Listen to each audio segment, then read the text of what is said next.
The stars were dying. Not slowly, not quietly, but in waves of crystal light that turned everything they touched into frozen statues. Do-hyun watched from the bridge of his ship as 300 human vessels stopped moving all at once. They hung in space like glass sculptures, beautiful and terrible. Inside each one, his people were trapped forever in their last moments of life. "Commander, we need to retreat now." Taejin's voice cut through the silence. His hands moved fast across the controls. "The Saturn line is gone. We're the only ones left." Do-hyun gripped the armrest of his chair. His knuckles turned white. The Indomitable was the last ship between the enemy and the hidden human base. Behind him, the remnants of Earth's 7th Fleet waited for his signal. 3,000 souls, all that remained of billions. "Fall back to Kuiper Station," he said. His voice was calm, but his heart was breaking. "All ships, retreat pattern Delta." The enemy came through the crystal field like sharks through blood. Their ships didn't look like ships at all. They were massive structures of singing crystal, each one the size of a city. The Vrakesh Collective had been hunting humanity for 5 years. They had turned Earth into a diamond tomb. Mars was a ruby monument. Venus shone like pearl. Now they wanted what was left. "Sir, we have a problem." The tactical officer turned pale. "They're cutting us off." 4 hunter ships incoming." Do-hyun saw them on the screen, crystal shapes that moved impossibly fast. The Indomitable shuddered as the first energy beam struck the shields. Red lights flashed across the bridge. An alarm screamed, "Return fire!" "All weapons." Do-hyun stood up. "Taejin, get the crew to the escape pods now." "What? No, I'm not leaving you here." "That's an order, Lieutenant." Do-hyun looked at his oldest friend. They had known each other since they were children playing in the ruins of Seoul. "Get them out. Someone has to survive this, another impact." The ship groaned like a wounded animal. Sparks flew from the ceiling. The lights went dark, then came back on emergency power. Taejin grabbed Do-hyun's arm. "You can't win this alone. I don't need to win. I just need to buy you time." Do-hyun pulled free. He touched the control panel. 30 seconds to reactor overload. "Get to the pods." Taejin's face twisted with anger and grief. But he was a soldier. He knew orders. He ran for the exit, shouting for the crew to evacuate. Within seconds, Do-hyun was alone on the bridge. The Indomitable was surrounded now. 4 crystal ships closed in like wolves. Do-hyun set the reactor to critical. When it exploded, it would take them all. Maybe that would give Taejin enough time to escape. Maybe humanity would survive one more day. He sat in his chair and waited for death. The ship shook again. The windows cracked. Fire spread through the corridors. Do-hyun could barely breathe. The smoke was thick and black. He coughed, tasting blood. Then the fire stopped moving. Do-hyun blinked. The flames froze in place, hanging in the air like orange flowers. The smoke became solid. Through the broken window, he saw a figure walking through the vacuum of space. No suit, no helmet. Just crystal skin that glowed from within. She was beautiful in a way that made his heart hurt. Her body looked almost human, but it was made of transparent crystal. Light moved through her like blood through veins. She walked through fire and emptiness as if they were nothing. When she reached the bridge, she simply stepped through the wall. The metal parted for her like water. Do-hyun raised his plasma pistol. 1 shot left. His hand shook. "Stay back," she stopped. She tilted her head like a bird studying something curious. When she spoke, her voice was like music played on glass instruments. "Your species fights beautifully in death. Why do you not simply accept transformation? You would be eternal. Perfect. Unchanging. Because being human means choosing to change." Do-hyun's finger tightened on the trigger. "To suffer, to die, and to matter while we do it." The crystal woman stared at him. For a long moment, neither moved. Then something changed in her expression. It was subtle, like light shifting through water. She took a step forward. "Don't." Do-hyun aimed at her chest. "I'll shoot. You will die if you stay here," she said. "Your ship is already gone. Your reactor will explode in moments. Why do you remain?" "To take you with me," she smiled. Actually smiled. It transformed her face from alien to something almost human. "We do not die. We cannot die. We left death behind 10,000 years ago." "Then you've forgotten how to live." The words hung between them. The crystal woman looked at him with eyes that held galaxies. Slowly, she reached up and pulled something from her back. A lance. It was taller than she was, made of crystal that burned with inner fire. Ancient symbols covered its surface. She walked toward him. Do-hyun pulled the trigger. The plasma bolt struck her chest and splashed away like water on stone. She didn't even flinch. She kept walking until she stood right in front of him. He could see his reflection in her crystal skin, small and broken and dying. "I was like you once," she whispered, "before the change. I had flesh. I had blood. I could feel pain and joy and fear." She pressed the lance into his hands. "I have not felt anything in 10,000 years. Until I watched you refuse to surrender." The lance burned. Dohyun screamed as power flooded into him. His wounds closed. His broken ribs snapped back into place. His collapsed lung filled with air. Energy poured through every cell, remaking him from the inside out. But the crystal woman began to shake. "What? What are you doing?" Dohyun gasped. "Touch my lance and live," she said. Her voice was fading. Cracks appeared across her crystal skin. "That is the law. Life for life. Death for death. No, stop, I don't want this. Someone must remember." Her light was going out. Someone must tell them we were wrong. That immortality without change is just death. Without ending, she fell. Her body hit the deck and shattered into 1,000 pieces.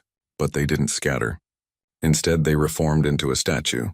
A perfect crystal statue of a woman with her arms outstretched and a smile on her face. A smile that would never change. Never fade. Never live again. Dohyun knelt beside her, holding the lance. Around him, the ship was dying. The reactor was screaming.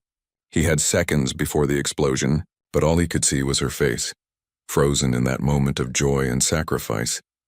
He didn't understand what had happened. He didn't understand why she saved him. He only knew that she had given everything to make him live, and he would not waste that gift. Dohyun ran. Dohyun woke up screaming. His hands clawed at the air, searching for the lance. Medical equipment beeped around him. White lights hurt his eyes. For a moment, he didn't know where he was. Then he saw Mirai standing over him, her face tired and worried. "Easy, you're safe. You're at Prometheus base." She pressed a hand against his chest, pushing him back down. "You've been unconscious for 3 days, 3 days. Dohyun's mind felt fuzzy. Memories crashed through him like waves. The battle. The crystal woman. The lance. He looked down at his hands. They looked normal, human. But when he concentrated, he could see faint lines under his skin. Lines that glowed softly like crystal veins. "Where is she?" he asked. "The Vrakesh? We recovered her statue from the wreckage. She's in Storage Bay 7. Mirai's voice was clinical, professional. But her eyes showed curiosity. "What happened on that ship, Dohyun? How did you survive?" He tried to sit up. His body felt different, stronger, but also wrong, like wearing clothes that didn't quite fit. "She saved me. I don't know why. She gave me her weapon and turned to stone. The weapon is still with you." Mirai pulled up a holographic display. It showed Dohyun's body in blue light. Inside his chest, near his heart, something glowed. "The lance bonded with you at a molecular level. We can't remove it. It's part of you now." Dohyun stared at the image. The lance had somehow folded into his body, invisible but always present. He could feel it now that he knew to look. A warm presence sitting just beneath his ribs. "What am I?" he whispered. "Something new." Mirai tapped the screen, zooming in. "Your cells have changed. You're about 30% crystal now." The process is still happening. Slowly but steadily. In a few months you might be like them." Fear shot through him. "You mean I'll turn into a statue?" "I don't know. No one has ever bonded with Vrakesh technology before. You're the first." She turned off the display. "The Admiral wants to see you. There's going to be a tribunal. Half the officers think you're compromised. They want you executed. And the other half? They think you're our only hope." The tribunal was held in the command center. Dohyun stood in the middle of a circle of officers. Admiral Bora sat at the head, her gray hair pulled back tight, her face hard as iron. Around her, commanders and captains argued about his fate. "He's carrying an alien weapon inside his body," Commander Hyunwoo said. He was a tall man with angry eyes. "How do we know he's not being controlled? How do we know he won't turn on us?" "He saved 30 escape pods," Taejin spoke up from the side. "While he was dying, he gave the evacuation order. That doesn't sound like a traitor to me. Or maybe that's what the Vrakesh want us to think." Hyunwoo pointed at Dohyun. "Look at him. He's already changing. In a few weeks, he'll be one of them." Admiral Bora raised her hand. The room fell silent. She studied Dohyun with cold eyes. "What did the Vrakesh say to you before she gave you the lance?" Dohyun remembered. She asked why we don't accept transformation, why we choose to die instead of becoming eternal like them. I told her that being human means choosing to change, to suffer, to die, and to matter while we do it. And then she said she used to be like us, before they changed themselves. She said she hadn't felt anything in 10,000 years until she watched us refuse to surrender. The room was quiet. Some officers looked skeptical. Others looked thoughtful. Bora leaned forward. Do you know what the lance is? A weapon? It's more than that. Mireille stepped into the circle. She carried a data pad. I've been studying the energy signatures, cross-referencing with our xenoarchaeology database. The lance isn't Vrakesh technology. It's older, much older. I think it's from before they changed themselves into crystal. How much before? Bora asked. 10,000 years. Maybe more. Mireille pulled up images. They showed ancient writing. The Vrakesh weren't always crystal. They used to be flesh and blood like us. They called themselves the Vray. The lance was their most sacred artifact. According to the fragments we've translated, it was used to transform them into their current form. So it's the weapon that destroyed them, Hyunwoo said, and now it's inside him. Or it's the key to restoring them. Do-hyun spoke without thinking. Then he realized it was true. The knowledge had come from somewhere deep inside. From the lance, from her. She didn't give this to me to transform humanity. She gave it to me to save her people. How do you know that? Bora demanded. I can see her memories. Do-hyun closed his eyes. Images flowed through his mind. Her name was Yoonji. She was a priestess. She questioned the transformation. She saw what it cost them. They became immortal, but they lost everything that made them alive. No joy, no creativity, no love, just endless existence. And now they want to transform everyone else, Taejin said quietly, because they're lonely. Worse. Do-hyun opened his eyes. They feed on us. Every species they turn to crystal, they drain the life force. The emotions, the creativity, the chaos. They need it to maintain their immortality. Without us, without feeding on living beings, they would crumble to dust. Horror spread through the room. Hyunwoo looked sick. Even Bora's hard expression cracked. How many species? Someone asked. Thousands. Maybe millions. All frozen. All conscious. All being slowly drained forever. Before anyone could respond, alarms blared. The lights turned red. A tactical officer burst into the room. Admiral, we have incoming. A massive Vrakesh fleet just appeared at the edge of the Oort cloud. They're demanding we return the lance and surrender the thief who stole it. Bora stood up. How long do we have? 6 hours. Maybe less. Then we don't have time for a tribunal. Bora looked at Do-hyun. You said the lance can save them. Can it save us? I think so. But I'd need to reach their mothership. The Genesis core. It's the source of their transformation. If I can access it, maybe I can reverse what they did to themselves. Maybe isn't good enough. It's all we have. Do-hyun met her eyes. She gave her life to give me this chance. I won't waste it. Hyunwoo stepped forward. You're gambling our entire species on the word of a dying alien. No. Do-hyun's voice was hard. I'm gambling on the fact that 10,000 years ago, someone like us made a terrible choice. And now we get the chance to undo it. Bora was quiet for a long moment. Then she nodded. Approved. Take a team. Infiltrate their mothership. Reach the Genesis core. But Do-hyun, if you start to turn, if you lose yourself to the crystal, Taejin has orders to kill you. Understood? Understood. Then get ready. You have 4 hours before launch. Bora turned to the tactical display. The rest of you prepare for battle. If he fails, we make our last stand here. Do-hyun left the command center. Taejin followed him. They walked in silence until they reached the hangar bay.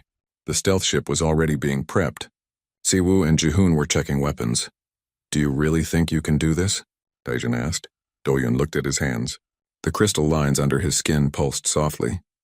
I don't know, but I have to try. She believed in me. In us. She's dead, Do-hyun. No. He thought of her statue frozen in that moment of joy. She's waiting, and I'm going to bring her back. The Vrakesh mothership was impossible. It stretched across space like a frozen ocean, bigger than moons made entirely of singing crystal. Every surface hummed with energy. Do-hyun could hear it even through the hull of the stealth ship.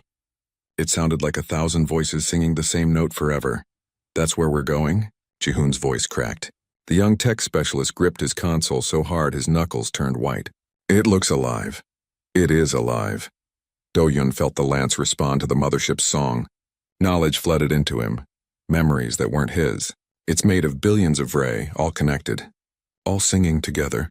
That's horrifying, Siwoo muttered. The Marine sergeant checked his weapon for the third time. How do we even fight something like that? We don't fight. We infiltrate. Taejin guided the ship closer, using the crystal debris field as cover. Mirai's sensor jammers should keep us hidden. But once we're inside, we're on our own. The ship slipped through a gap in the outer shell. Inside, everything glowed with soft blue light. Crystal corridors stretched in impossible directions. Some went up, some went down, some seemed to go sideways through space itself. The geometry hurt to look at. They docked in an empty chamber and suited up. Do-Yun felt strange wearing armor now. His body didn't need it anymore. He could survive vacuum. But he kept it on to blend in with the others. Stay close, he said. The deeper we go, the stronger the collective's consciousness becomes. If you start hearing voices, tell me immediately. They moved through corridors of living crystal. The walls pulsed with light and rhythm with breathing. Sometimes Do-Hyun could see shapes moving inside the crystal. Faces, bodies, all frozen in the moment of transformation. Are those Vray? Ji-hoon asked. Yes, the ones who became part of the ship itself. They're still conscious, still aware. They've been like this for thousands of years. The thought made Siwoo's face go pale. Can they see us? Yes, they walked faster after that. Do-Hyun led them deeper using Yoonji's memories. He knew these corridors. He had walked them as her, back when she still questioned everything. Back when she still hoped their species could change. A voice echoed through the crystal. Not sound but thought. Projected directly into their minds. Sister, you return to us. Why do you wear flesh? Why do you pretend to be small again? Do-Hyun stopped. The others looked at him with fear in their eyes. They could hear the voice, too. A figure emerged from the walls. She was made of shifting crystal, her form constantly changing, never quite solid, but her face held an expression. Sadness and hope mixed together. Yun-ha? Do-Hyun said the name without knowing how he knew it. The crystal figure solidified slightly. You carry my sister's memories. Her lance. But you are not her. I'm Do-Hyun. Yoonji saved me. She gave me the lance. Why? Because she wanted to stop this. All of this. The transformation. The feeding on other species. The endless existence without purpose. Yunha's form flickered. We are not without purpose. We preserve. We perfect. We make eternity. You make prisons. Do-Hyun felt anger rising. Every species you transform, you trap forever. You drain them to fuel your own immortality. That's not preservation. That's feeding. We were dying. Yunha's voice cracked. Our sun was failing. Our world was ending. The transformation was the only way to survive. But you didn't just survive. You spread. You consumed. You turned survival into conquest. Yunha was silent for a long time. Around them, the crystal walls pulsed faster, as if the ship itself was agitated. Finally, she spoke. Yoonji discovered the truth, that the Genesis core feeds on what makes beings alive. Emotions, creativity, chaos. We drain it from others to maintain ourselves. She wanted to destroy the core, to end us all. But she couldn't do it, Do-Hyun said softly.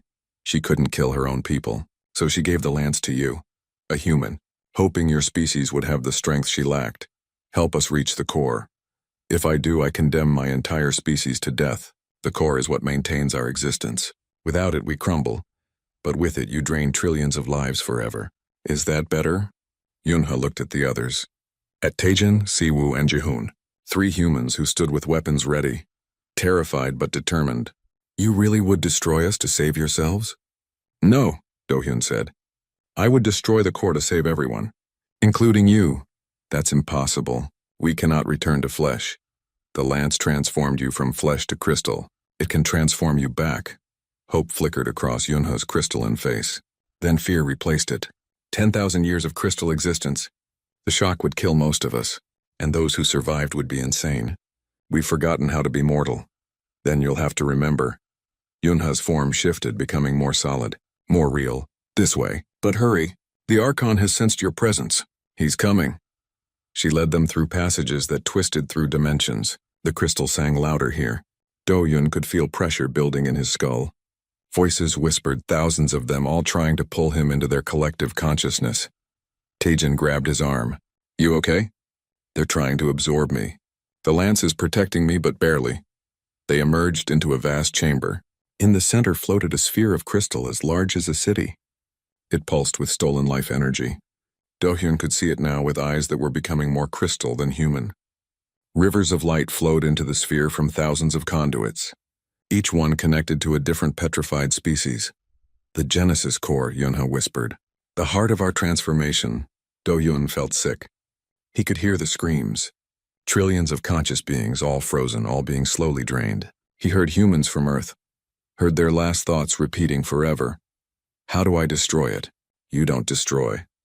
A new voice boomed through the chamber. The Archon Crystallis appeared, a massive figure of geometric perfection. You choose. Transform humanity and join us in eternity, or try to destroy the core and kill both our species. Do-hyun looked at the core, then at the lance inside him. Understanding came like lightning. There's a third option. The lance doesn't just transform. It gives life, real life. I can reverse the Genesis core, undo the transformation, restore the Vray. Impossible, the Archon thundered. We chose eternity. We cannot go back. You were wrong. Do-hyun stepped toward the core. His body began to crystallize faster. His left arm was completely crystal now. Eunji knew it. Yunha knows it. Deep down you know it too. This isn't life. It's death without ending. If you touch that core, you'll die. The energy will consume you. Then I'll die saving trillions. Do-hyun reached out. Behind him, Tejan shouted his name. Siwoo raised his weapon. Jihoon's face twisted with fear. The Archon moved to stop him, but Yuna stepped between them. Her crystalline body solidified completely, blocking the Archon's path. Let him try, brother. Let him give us what we lost. Do-hyun's hand touched the Genesis core. The universe exploded into light. Pain, pure absolute pain. Do-hyun couldn't scream because he had no mouth. Couldn't move because he had no body. He was everywhere and nowhere. He was the core and the core was him. Energy poured through him in both directions, transforming, changing, reversing 10,000 years in seconds. The Genesis core shattered. Not exploded, but cracked like an egg hatching. Light burst out in waves that swept through the entire mothership. Every crystal surface began to change, to soften. To bleed, Do-hyun found himself on the floor. His body was 90% crystal now. He could barely move. His thoughts were becoming geometric, ordered, alien, but he was still aware enough to see what was happening. Yunha collapsed. Her crystal body cracked and real blood seeped through the cracks. She screamed. And it was a sound of vocal cords, of lungs, of flesh that hadn't existed for 10,000 years. The Archon Crystallis roared. His perfect geometric form twisted and broke apart. Underneath the crystal, something else emerged. Something old and terrified and confused. A Vray, just a Vray. Weak and mortal and dying because he had lived far beyond his natural span. Tejan grabbed Do-hyun and dragged him toward the ship. We need to go, now. This whole place is falling apart. The mothership was dying. No, not dying. Being born. Crystal walls turned soft. Became flesh. Became something between the two. Beings stumbled out of the walls, half transformed. Screaming in languages dead for millennia. Some couldn't handle the shock. They collapsed and didn't get up. Others went mad, their minds broken by sudden mortality. They made it to the stealth ship. Siwoo carried Jihoon, who had been hit by falling crystal. Tejan threw Do-hyun into a seat and fired the engines. They blasted out of the mothership just as it began to tear itself apart. Behind them, the crystal moon fractured into millions of pieces. Each piece contained a transforming Vray. Some were screaming. Some were laughing. Some were already dead. Do-hyun tried to speak but couldn't. His jaw was crystal. His tongue was crystal. He was losing himself. The lance had used too much power. There wasn't enough left to keep him human. Hold on. Tejan's voice was desperate. Just hold on. We're almost home. But Do-hyun could feel it. He had hours. Maybe less. Soon he would be a statue, just like Yoonji. And there would be no one to save him. They docked at Prometheus Base. Medical teams rushed to help. But when they saw Do-hyun, they stopped. There was nothing they could do. He was too far gone. Admiral Bora came to see him. She looked old suddenly, tired. You did it. The Vrakesh fleet is in chaos. Half of them are transforming. The other half are fighting to stop it. We're scanning massive casualties on both sides. Do-hyun managed to move his eyes. It was all he could still move. The lance is dark. Mirai stood beside him, studying readings. It used all its power to reverse the core. I don't think it has enough left to save you. Admiral Bora knelt beside him. You saved humanity, Do-hyun. You saved everyone. I just wish you could have saved yourself. But Do-hyun wasn't thinking about himself. He was thinking about Yoonji. Where was her statue? He needed to see her one more time before he lost himself completely. They understood. Siwoo brought the statue to medical bay. She was still frozen in that moment of joy. Still smiling. Still beautiful. Mirai studied both of them. There might be a way. The lance bonded you together. Life for life. Death for death. If we could reactivate it, maybe we could transfer your life energy to her. No. Admiral Bora's voice was hard. He's not sacrificing himself again. He's going to die anyway, Mirai argued. At least this way his death means something. Do-hyun tried to speak. Tried to tell them yes. Do it, save her. But his voice was gone. His body was stone. All he could do was look at Yoonji's frozen face and wish. The decision was taken from them. A new Vrakesh force attacked Prometheus base. But these weren't the crystal ships. These were half-transformed Vray, who wanted to force recrystallization on everyone. They were led by Kyungmin, a warrior who had gone insane from the shock of mortality. We reject this curse, Kyungmin's voice boomed through communication channels. We will rebuild the collective. We will reclaim immortality. Starting with you. The battle was chaos. Half the Vrakesh fleet fought with humanity against Kyungmin's forces. Half fought for him. The restored Vray didn't know how to be mortal. Some embraced it. Others feared it. And fear made them dangerous. A crystal beam hit the medical bay. The ceiling collapsed. Do-hyun's crystalline body couldn't be hurt by falling debris, but Yoonji's statue tipped over. Mirai dove to catch it and barely succeeded. In the confusion, something broke Do-hyun's restraints. He couldn't feel pain anymore. Couldn't feel anything. But some part of him, some deep human part, still wanted to move, still wanted to live. His crystal body stood up. It walked on legs that shouldn't work. It moved to Yoonji's statue, and it reached out with a hand that was more rock than flesh. The moment he touched her, the lance activated, not with the roar of power it had before, but with a whisper, a final gasp of energy. It began to transfer his life to her. But something strange happened. Yoonji's consciousness, trapped in crystal, awakened. She felt what was happening, and she fought back. Inside their shared awareness, they met. Two minds touching across the boundary between life and death. No, Yoonji's voice echoed. I won't let you die for me. You died for me first, Do-hyun answered. Let me return the gift. I gave you life so you could live, not so you could throw it away. Then what do? One of us has to die. There's not enough energy for both. They stood in a space between spaces, between flesh and crystal, between life and death, and they realized something. The lance wasn't demanding a sacrifice. It was offering a choice, a transformation. What if we don't choose? Yoonji said. What if we change together? Into what? Something new. Something between, Do-hyun understood. We'd be neither human nor Vray. We'd be something better. Something that can experience both mortality and immortality. Life and crystal. Flesh and stone. Is that even possible? The lance was made to transform. Not to destroy. Not to kill. To change what we are in to what we could be. They joined their will. Instead of one dying to save the other, they both reached for the same transformation. They stopped fighting the lance and let it do what it was made for. Not kill, not drain, but change. Their bodies shattered simultaneously. Do-hyun's crystal form and Yoonji's stone statue both crumbled to dust. The medical team screamed. Admiral Bora rushed forward, but the dust didn't scatter. It swirled together, glowing with silver light, and from it 2 new forms emerged. They looked almost human, almost Vray, but something between. Their skin was soft like flesh but strong like crystal. They could bleed, but the blood shimmered with light. They could feel pain, but they could survive wounds that would kill normal beings. Do-hyun and Yoonji opened their eyes at the same moment. They looked at each other, then at their hands, then at each other again, and they smiled. The lance had split into 2 smaller forms. One bonded to Do-hyun's heart. One to Yoonji's, no longer weapons. Now they were symbols. symbols of transformation and hope. The battle stopped, not because anyone called a ceasefire, but because everyone was staring at the impossible sight. Two beings stood in the ruined medical bay, neither fully human nor fully Vray, both alive in a way that defied everything both species understood about life and death. Kyungmin's voice came through the communication channel, shaking. "What are you?" Do-hyun looked at his hands.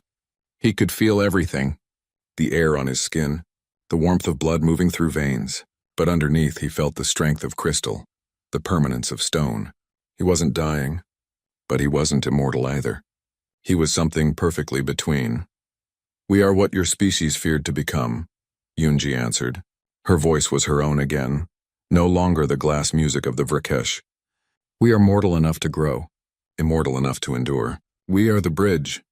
"Impossible," Kyungmin snarled. "You are the priestess, the guardian of our way. Now you betray us by becoming that." "I didn't betray our people. I saved them." Yoonji stepped forward. Her body moved with grace that was both human and alien. "The collective was killing us slowly. We had eternal life but no reason to live. We were already dead. We just hadn't fallen yet." The Archon Crystallis appeared on the screen. He was dying. The reversal had aged him instantly. 10,000 years of life caught up in hours. But his eyes were clear for the first time in millennia. "She speaks truth. I feel it now. The emptiness. We called it peace, but it was absence. We called it perfection, but it was death." Kyungmin's forces hesitated. Some lowered their weapons. Others fired wildly, unable to accept what they were seeing. Admiral Bora stood beside Do-hyun and Yoonji. She looked at them with wonder and fear mixed together. "Can others become like you?" "Yes," Do-hyun said, "but only by choice. The lance can share its power, but it cannot force transformation. It requires perfect unity between human and Vray. It requires trust." "That's impossible," Hyun-woo said from somewhere in the command center. "Our species have been killing each other for 5 years. How can we trust them? The same way I trusted her." Do-hyun looked at Yoonji. "By choosing to see past the enemy to the person underneath." The battle for Prometheus Base ended not with victory, but with confusion. Kyungmin's forces retreated, unwilling to fight what they couldn't understand. The restored Vray who had sided with humanity didn't know what to do. They were mortal now, weak, confused. In the following days, chaos spread across both human and Vray space. Millions of Vray couldn't adjust to mortality. They took their own lives rather than face aging and death. Others went mad from the sudden rush of emotions they hadn't felt in 10,000 years. Anger, fear, joy, love. It was too much too fast, but some adapted. Some remembered what it was like to be alive. And with Do-hyun and Eunji's help, they started to rebuild. 6 months passed. The war didn't end cleanly. Kyungmin led a faction that tried to rebuild the Genesis core, to force recrystallization on all Vray. But without the core's power, they failed. Eventually, they retreated to a distant system and created crystal gardens where they could exist peacefully, immortal, but isolated. Other Vray embraced their restoration. They learned to eat again, to sleep, to feel. Nari, a human doctor, worked with them to teach them how mortal bodies worked. It was painful, watching ancient beings learn to be vulnerable again. But it was also beautiful. Taejin and Siwoo led missions to free the trillions of beings still trapped in crystal across former Vrakesh territory. It was work that would take generations. But every rescued species was a life saved, a consciousness freed from eternal torment. Mirai studied the transformation that created Do-hyun and Yoonji. She discovered that others could undergo the change, but it required a bond between human and Vray deeper than friendship. It required love, trust, sacrifice. The lance could facilitate it, but it couldn't create it. A few dozen pairs underwent the transformation. Each one became a bridge between species, living proof that what seemed impossible could be real. Do-hyun and Eunji became ambassadors. They traveled between human and Vray worlds, helping both species understand each other. It wasn't easy. Centuries of fear and misunderstanding didn't vanish overnight. But slowly, painfully, progress happened. One day, they stood together on a new station built jointly by humans and Vray. It orbited a star between territories, a neutral ground where both species could meet. They called it New Promise after Taejin's fighter. The first joint colony ship was launching. Inside were families of both species, heading to a distant world to build something new together. It was a small ship, only 5,000 souls, but it was a beginning. Yoonji watched the ship prepare for launch. She held Do-hyun's hand. His skin was warm, human, alive, but underneath she could feel the crystal strength that matched her own. They were mirrors of each other. Two halves of a new whole. Do you regret it? She asked. Being neither fully human nor fully Vray? Do-hyun thought about it. He thought about his lost humanity, about the pure, fragile mortality he'd once had. Then he thought about what he'd gained. The ability to truly understand both species, the strength to endure, the time to make a difference. I regret nothing, he said. You whispered for me to live, I rose. And together, we chose transformation over stone. The collective believed they had found eternity by becoming unchanging, Yoonji said softly. But we found something better. What's that? A future worth dying for, which makes every moment worth living. The colony ship's engines flared to life. It lifted away from the station slowly at first, then faster. Within seconds, it jumped to faster than light travel and disappeared into the infinite dark. Behind them, Admiral Bora joined them at the observation window. She was older now, grayer, but her eyes held hope. 10 more colony ships are being built, both species working together. A year ago, I would have said it was impossible. A year ago, we were enemies, Do-hyun said. Now we're something else. What are you? Bora asked. Really? Human, Vray? Something else. Yoonji smiled. It was a real smile, warm and alive. Nothing like the frozen crystal expression she'd worn as a statue. We are the proof that even stone can live again, that even the longest death can end. That transformation is always possible. We are the bridge, Do-hyun added, and as long as we exist, both our species have hope. They stood together watching ships come and go. Human vessels, Vray vessels, and increasingly ships crewed by both. The war wasn't over. Kyungmin's faction still existed. Other threats would emerge. The universe was vast and dangerous. But for the first time in 5 years, humanity wasn't alone. For the first time in 10,000 years, the Vray weren't empty. Both species had found something they thought they'd lost forever. They'd found each other. Do-hyun looked at Yoonji. She looked back. And in that moment, neither needed words. They both understood what they'd become. Not human, not Vray, but something new, something better. They were alive, truly, completely, impossibly alive. And that made all the pain, all the sacrifice, all the loss worth it. The station's lights dimmed as artificial night began. But Do-hyun and Yoonji remained at the window. They didn't need sleep as much as they once did. The crystal part of them could sustain them through long watches. What do we do now? Yoonji asked. We live, Do-hyun said simply. We help others transform. We build bridges. We prove that what seems impossible can be real. And when we die, because we will die eventually, we're not truly immortal, then we die having mattered. Having changed things. Having loved and been loved. He squeezed her hand. That's more than either of our species had before. Yoonji leaned against him. Her head rested on his shoulder. Two beings who should have been enemies, who should have been impossible, who had touched the lance and lived, who had died and risen, who had watched stone become flesh. Touch my lance and live, she whispered. That was the law. Life for life, death for death. But we chose something else, Do-hyun finished. We chose transformation. And in the darkness of space, surrounded by the light of 1,000 stars, 2 bridges between species stood together. Proof that even the deepest divide could be crossed, that even the oldest death could be undone, that even stone could be made to live again.